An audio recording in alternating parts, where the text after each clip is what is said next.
número del índice de yodo. Este indicador nos hace una referencia o nos da una aproximación de cuál es el área superficial del carbón activado y se expresa en miligramos de yodo por gramos de carbón activado. Digamos que la medida correcta para saber el área superficial del carbón activado pues sería medir esa área superficial, pero eso es un análisis muy costoso y más complicado, y entonces en los fabricantes y en general la industria se dio cuenta que cuando medían el número de yodo daba un valor que era muy aproximado al área superficial y que estaba relacionado directamente con el área superficial. Entonces es una medida más fácil de hacer, una medición más fácil de hacer, y es un indicador muy aproximado del área superficial del carbón. Entonces, como les decía, uno puede encontrar en el mercado carbones activados con áreas superficiales de 500 hasta más de 1000 metros cuadrados por gramo. Eso es una medida difícil, ¿no? O sea, 800 metros cuadrados es como decir una cancha de fútbol. Entonces uno dice, bueno, ¿cómo sería esa área? Si está en 1 gramo de carbón puede dar esa área, no sé, por la cantidad. Aquí, digamos, en la imagen se ve los poros muy chiquiticos, que esos son los que le dan esa área superficial. En un poro grande lo que se está haciendo es que se ha perdido carbón activado de ahí, o sea, área, porque está quedándose el hueco muy grande. Entonces entre más grandes sean los poros, el área va a ser menor, el área superficial del carbón va a ser menor. Entonces es preferible tener poros más pequeñitos. Entre más pequeñitos sean los poros, va a haber más área y va a haber mejor rendimiento del carbón activado.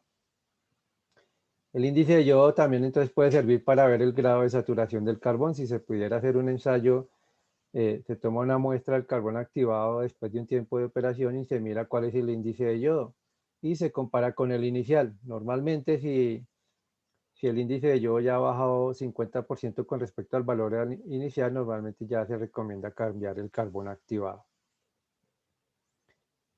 ¿Qué factores influyen en este tema de la absorción? El primer factor pues es el tipo de compuesto a absorber. El agua puede traer varios contaminantes y el carbón puede absorber todos esos contaminantes, pero obviamente dependiendo del tipo de contaminante, digamos que van a haber unos que se van a fijar más fácil y más rápido que otros.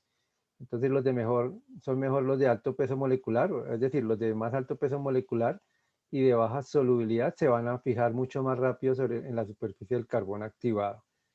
La concentración del compuesto en el agua, eh, claro, la diferencia de concentración siempre va a ser un factor que ayuda a que haya, digamos, a esa velocidad de absorción. Entre más alta sea la concentración, pues la absorción también va a ser más alta. La presencia de otros compuestos que compiten por el... Perdón un momentico.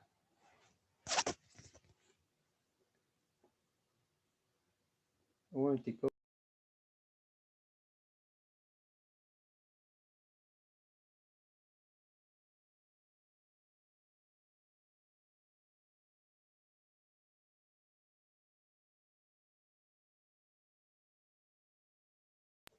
Entonces, el compuesto de tipo absorber, en la concentración decíamos que entre más alta la concentración, pues la absorción también va a ser mejor y más rápido. Los demás compuestos, o sea, los diferentes compuestos van a competir por los sitios activos de absorción. El pH del agua también va a influir, hay pHs favorables dependiendo también de ese tipo de compuesto. Y obviamente lo que les decía del área superficial, la mayor área superficial, mayor capacidad de retención. La distribución del tamaño de poro que les decía al principio, es mejor tener poros más pequeñitos para que haya más eficiencia y mayor área. Y la granulometría de la partícula del carbón activado. La granulometría también influye mucho porque entre más pequeño es el tamaño del carbón activado, la velocidad de absorción es más rápida porque el recorrido que debe hacer el agua, pues obviamente es menor. Entonces, digamos que aquí en esta imagen El agua tiene que entrar por los poros grandes y irse hacia adentro de la partícula hasta llegar a los poros más pequeños, y ese pues es un recorrido que debe hacer. Entre menor sea ese recorrido, pues más rápida va a ser la absorción. Por eso entre menor sea el tamaño de la partícula, la absorción también es más rápida.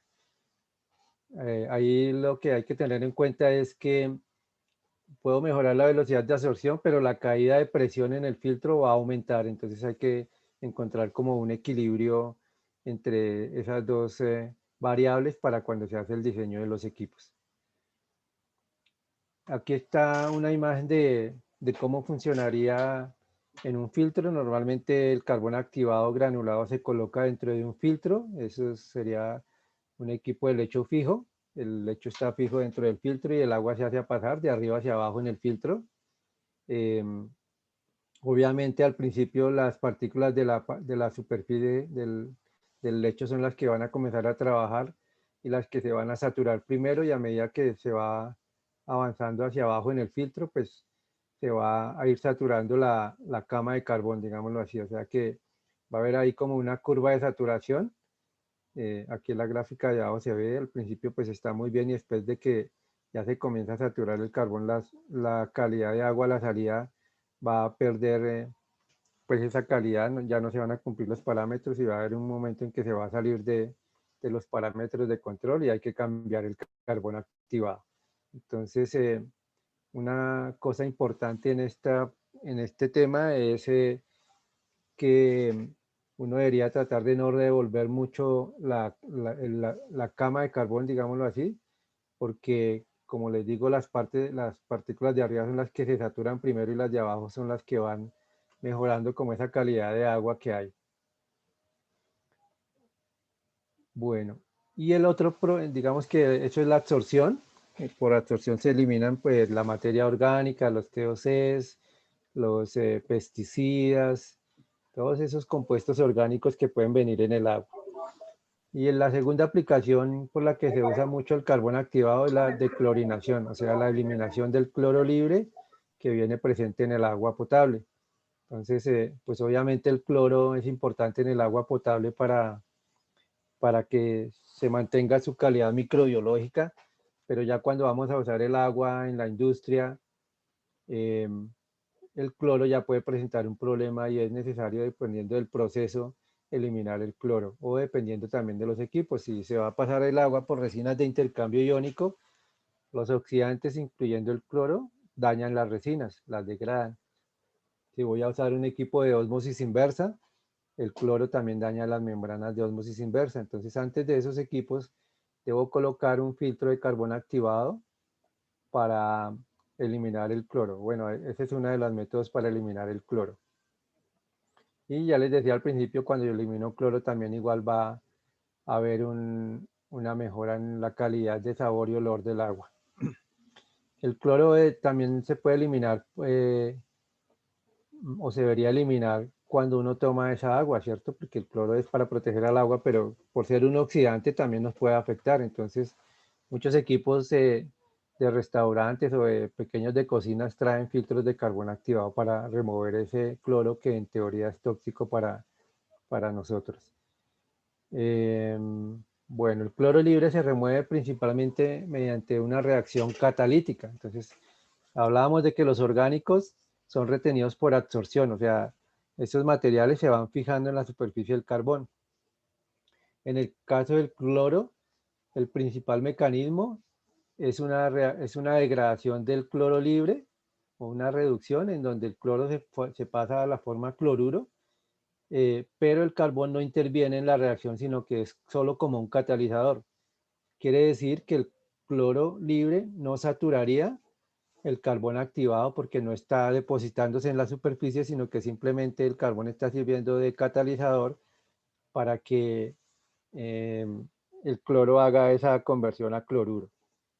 Ustedes saben que un catalizador es un compuesto que está presente en una reacción química que se utiliza para mejorar la velocidad de la reacción o para mejorar la producción de algún compuesto específico, pero que no interviene en la reacción, es decir, no se gasta, no se utiliza. Entonces, en ese sentido, si el mecanismo de declorinación es básicamente esa reacción catalítica, la declorinación no saturaría el carbón activado. Sin embargo, cuando uno está haciendo declorinación, se da cuenta que hay un momento en que deja de retener el cloro. Eso no es porque el cloro haya saturado el carbón, sino porque el agua que viene también tiene otros compuestos orgánicos que el carbón adicionalmente está reteniendo. Y en la medida en que retenga esos otros compuestos orgánicos, la superficie del carbón pues obviamente se va tapando y no va a haber superficie expuesta que haga esa acción catalítica para reducir el cloro libre. Entonces el carbón pierde capacidad para remover el cloro, no porque el cloro lo saturó, sino porque los otros compuestos que traía el agua saturaron el carbón. De hecho, eso es muy importante tenerlo en cuenta cuando uno va a hacer cambios de carbón activado, porque si fuera solo por remover cloro libre, el carbón puede durar inclusive más de 2 años.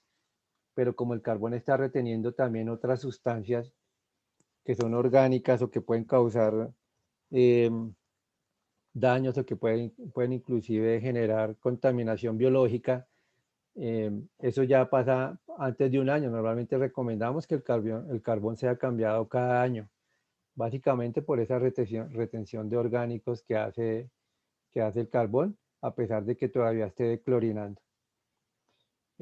Para este caso de la declorinación hay un concepto que se llama el valor de reducción de cloro a la mitad, que en inglés es chlorine halving value. Esa información la pueden dar los fabricantes de cada referencia de carbón, y básicamente lo que dice, lo que nos indica ese valor es qué altura del lecho de carbón se necesita para reducir el contenido de cloro libre a la mitad. Por ejemplo, si mi cloro libre a la entrada está en 4 partes por millón y mi valor el CHV es 5, quiere decir que se necesitan 5 centímetros del lecho de carbón para reducir a la mitad. Entonces, si estaba entrando en 4 partes por millón, después de esos 5 centímetros de altura del lecho, ya el cloro debe haber bajado a 2. Después de otros 5 centímetros más abajo, debe haber bajado a 1. Después de otros 5 centímetros hacia abajo, debe haber bajado a 0.5. O sea, cada 5 centímetros va bajando a la mitad el contenido de cloro libre. Entonces, este CHV es como un indicador de qué tan bueno es el carbón activado para remover el cloro libre. Esto es bueno también mirarlo en las fichas técnicas. Si el proveedor no se los da, pues preguntarlo para saber qué carbón se podría utilizar mejor para remover ese cloro libre. Bueno, otros factores, bueno, los factores que influyen en la declorinación o en la remoción del cloro libre, pues obviamente la naturaleza del químico del cloro, de la naturaleza química del cloro. O sea, todas las personas no son el mismo producto para clorar el agua. Se puede usar cloro gaseoso, que en teoría es el más fácil de retener. Un carbón activado puede retener el cloro gaseoso en menos de 1 segundo, o sea, es muy rápido y remueve más del 99%, perdón, en menos de 1 minuto. Los hipocloritos, las cloraminas y el dióxido de cloro son más difíciles de retener. En algunos casos, dependiendo de cuál de esos productos se está usando para clorar el agua, el carbón puede necesitar hasta 8 minutos para remover completamente, para remover más del 95% de ese cloro libre, debido al compuesto que se está usando para clorar el agua.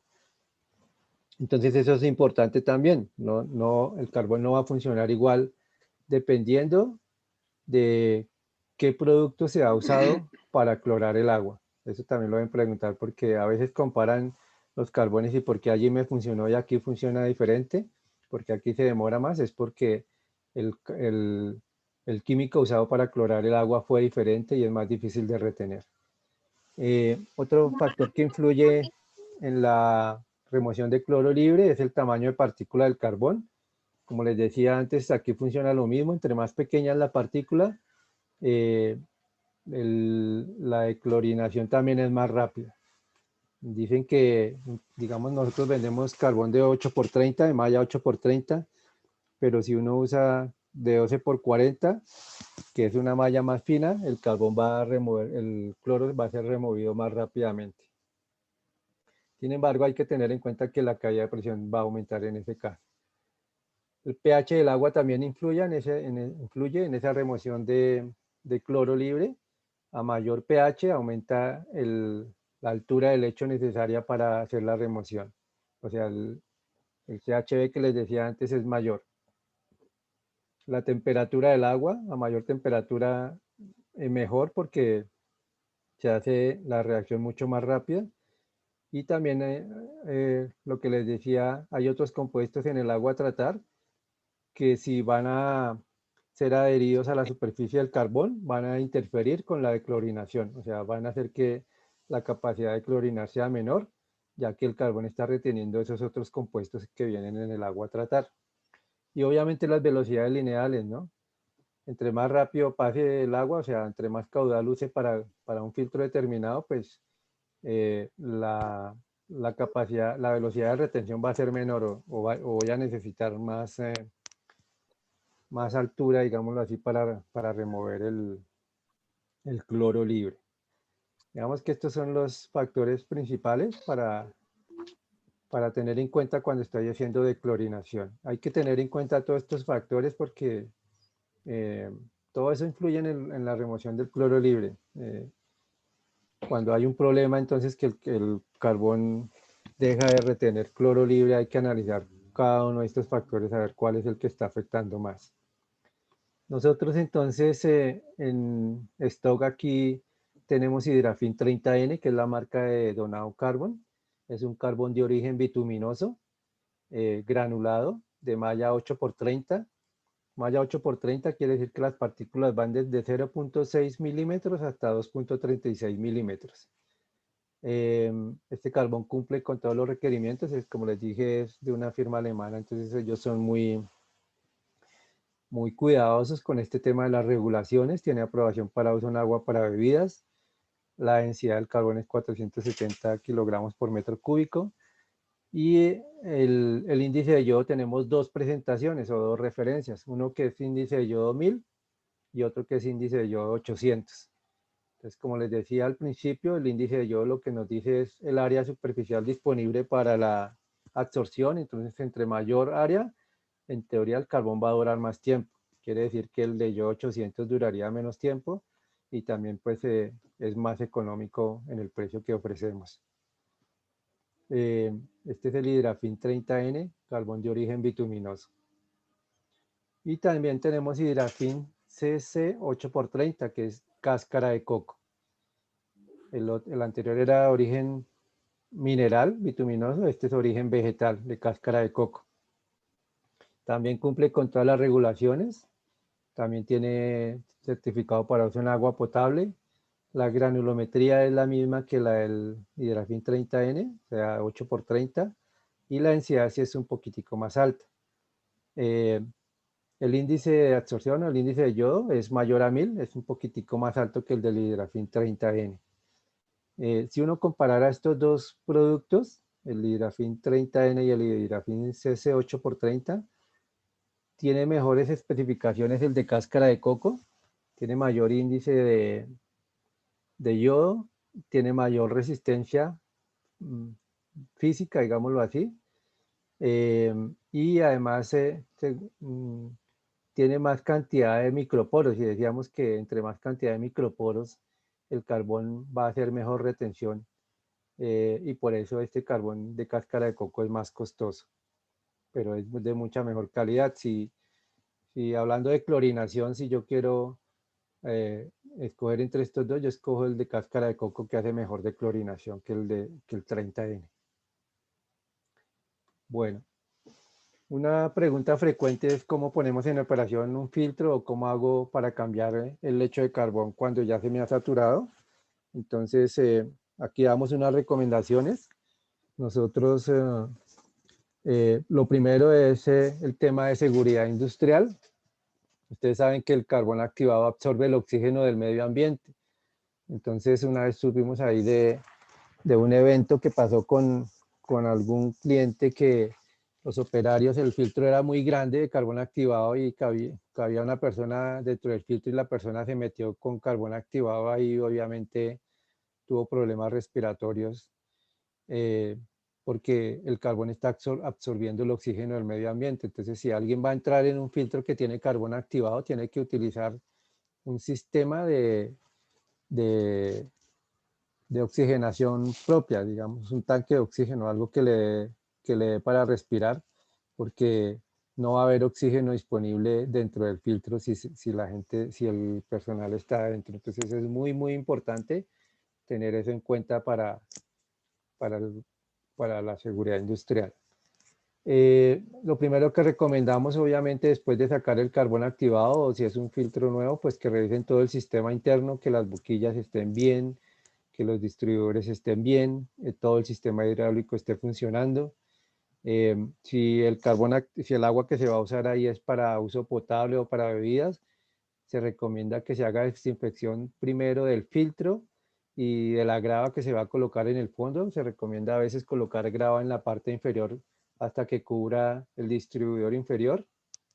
Entonces se recomienda que primero se haga desinfección también de esa grava y en general del filtro y las tuberías para que no haya problemas de microbiológicos después.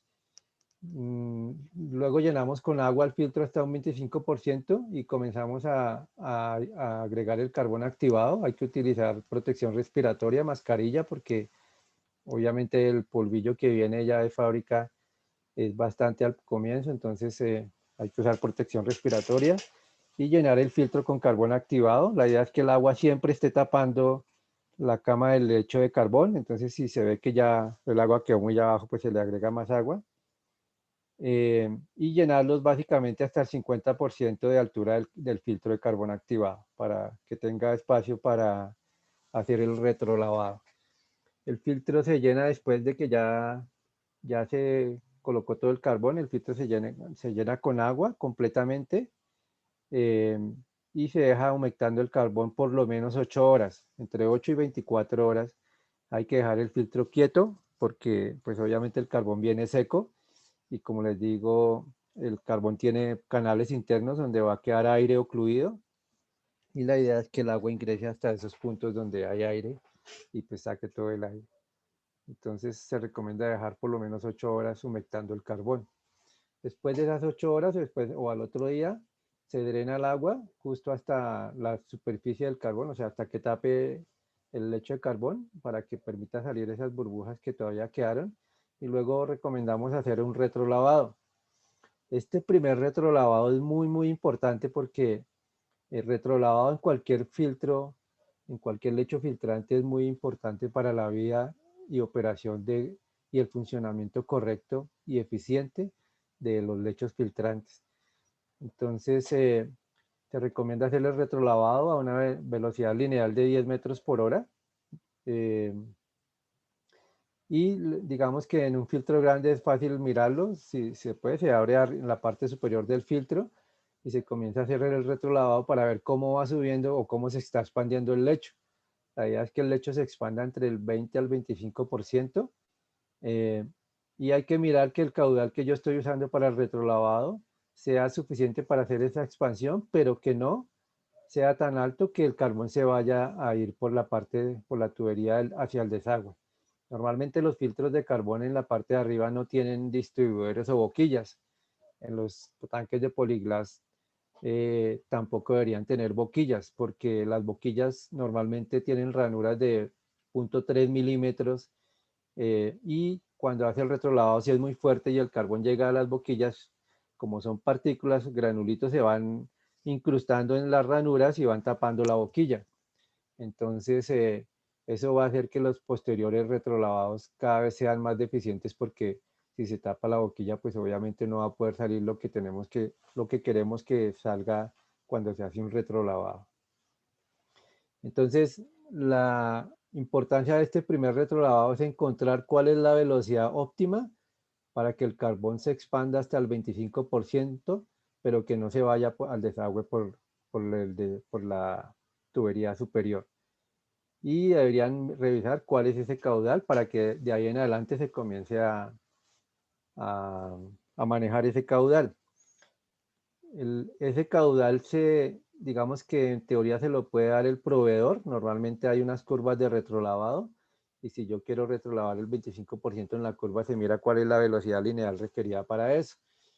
Pero es importante de todos modos hacer el ejercicio visual, porque ustedes saben que para el retrolavado influyen otras variables como la temperatura, como la densidad del mismo carbón. Hay carbones de diferentes densidades. Ya vieron que cáscara de coco era más denso que el 30N. Entonces, a veces las personas cuando hacen el diseño eh, del filtro piensan en una información que trae el filtro como pues, digamos, especificaciones de filtro, pero el retrolavado no depende del filtro ni del diseño del filtro, sino del carbón activado, de la densidad del carbón, de la temperatura del agua y sí, el diseño en general que tiene en la parte inferior. Entonces, ese ejercicio de encontrar el caudal de retrolavado óptimo hay que hacerlo.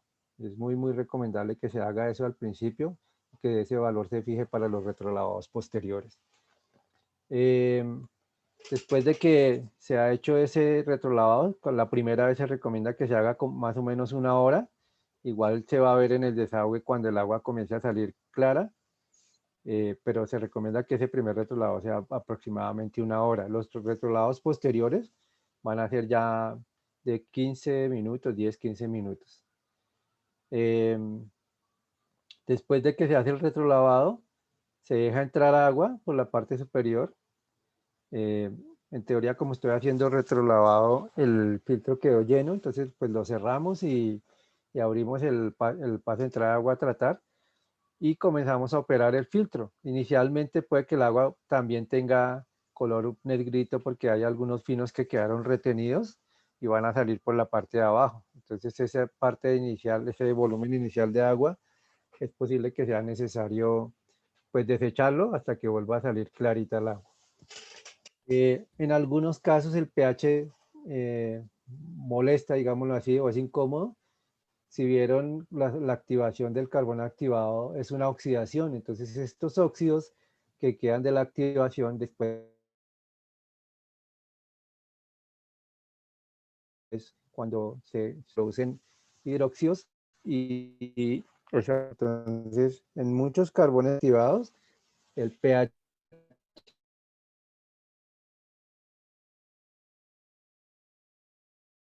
entonces hasta hacer que esos óxidos que todavía quedaron antes del proceso de activación se vayan. Este puede ser un proceso largo, entonces a veces si el pH es muy importante es mejor que compren un carbón activado que ya venga lavado y que no afecte el pH. Eso también se ofrece y se puede ofrecer así, obviamente puede tener de pronto un costo adicional. Bueno, y las condiciones de operación, los tiempos de retención varían dependiendo mucho de qué es lo que voy a retener, dependiendo del carbón activado que estoy utilizando. Entonces, los tiempos de retención no son los mismos, o digamos que no hay que acostumbrarse a que yo diseño siempre igual.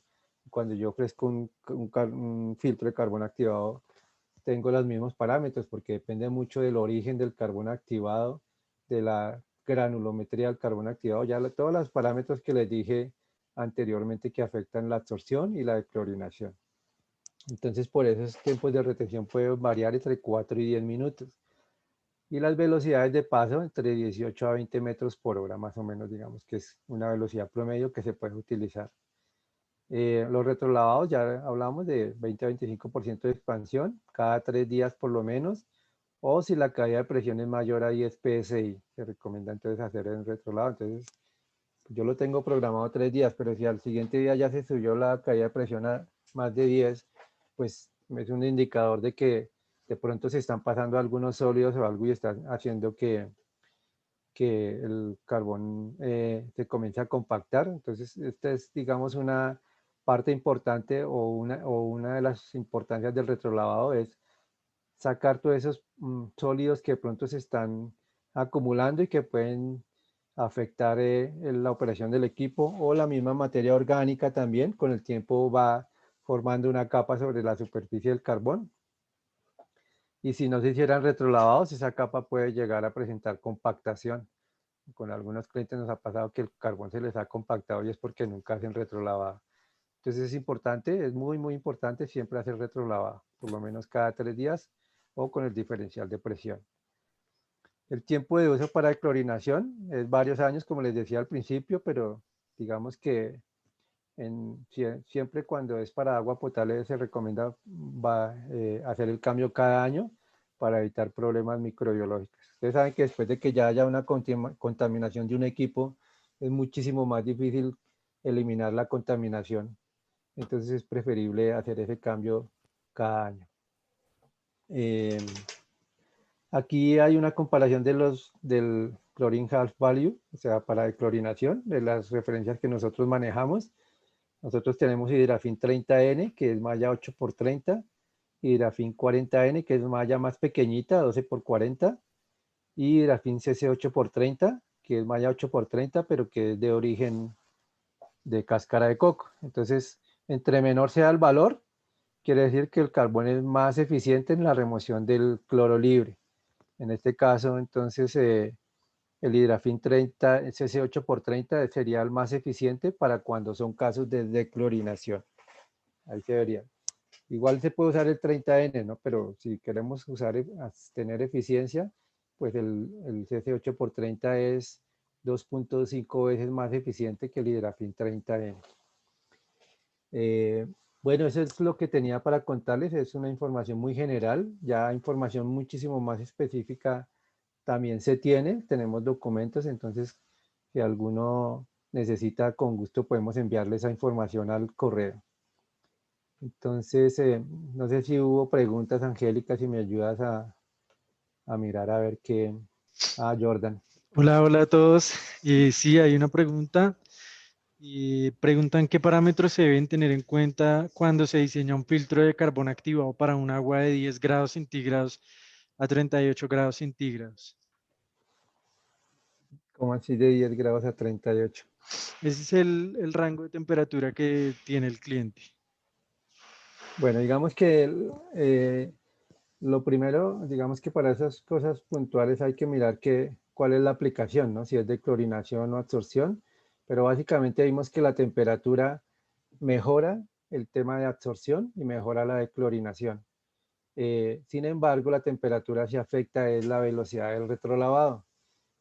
A más temperatura, normalmente se debe usar más agua para hacer el retrolavado. Hay curvas de retrolavado donde dicen cómo se afecta con la temperatura ese tema, entonces habría que tener en cuenta, pero como les dije, el retrolavado en el carbón activado es mejor evidenciarlo visualmente porque hay muchos factores que afectan ese tema, entonces lo importante es que en ese retrolavado la expansión sea más o menos del 30%, por lo que habría que hacer un ensayo manual para mirar cuál sería esa velocidad óptima, teniendo en cuenta pues que hay temperatura más alta y que la temperatura sí puede afectar esa velocidad de retrolavado. Por ejemplo, en un filtro de poliglass que uno dice, yo puedo ver en un filtro grande, destaparlo por arriba y hacer el retrolavado y pues uno está viendo ahí, entonces se puede manejar eso, pero en uno de poliglass que está cerrado es más difícil. Como les dije, recomendamos que en la parte superior del filtro de poliglass no se coloque distribuidor ni boquilla porque puede tapar la salida de todos esos finos que se quieren sacar o de las sustancias que ha retenido el carbón.